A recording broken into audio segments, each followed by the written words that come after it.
So I've been playing around with some stuff on one of the new bosses in the Shadow of the Erdtree DLC. And I stumbled upon a cool little thing that you can do on his stab attacks. Messmer likes to do these spear thrusting combos, where he does a few quick stabs and then a big delayed one at the end. He also just does the delayed one sometimes as a follow-up to some of his fire attacks.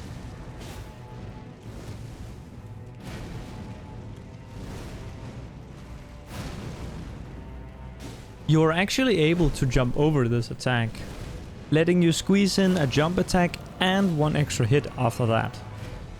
That seemed to be the best punish that you could do with the weapon I used for my playthrough, the Rakshasa's Great Katana, which is a bit on the slower side in terms of recovery time. The alternative would be to attack before the thrust, then dodge, and then attack again.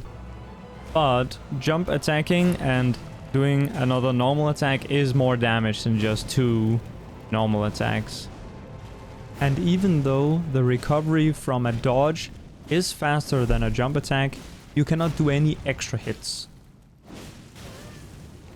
The dodge variation also leads to scenarios where the timing gets really weird and kind of awkward and you end up getting hit by something that you feel like you shouldn't. So I feel like the jump is even easier actually. The jump punish also works very great at range. There is really no penalty to being further away. The timing appears to be the same regardless of how far away you are.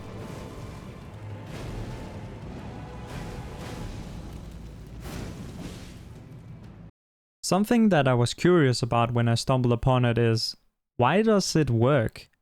I was under the impression that the game does not give you any iframes for the jump. But it turns out that you do have iframes on the lower part of your body and the mid section of the character.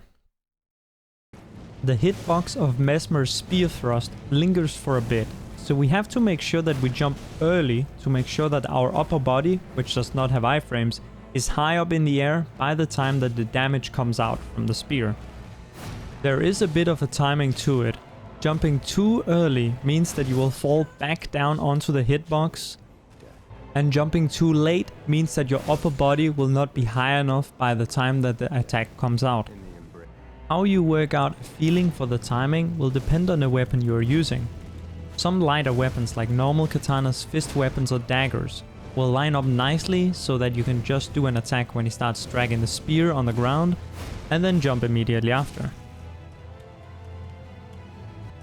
One final thing that I'll leave you with is that sometimes when it feels like he's gonna do the thrust, he will actually just idle instead. This is semi-common, so keep this in mind when you're planning out the way that you're gonna do your kill, so that you don't have too much downtime where you're just staring at him. Alright, cool. Please use this on your fights, and if you die to it, don't complain. Thank you. Bye bye.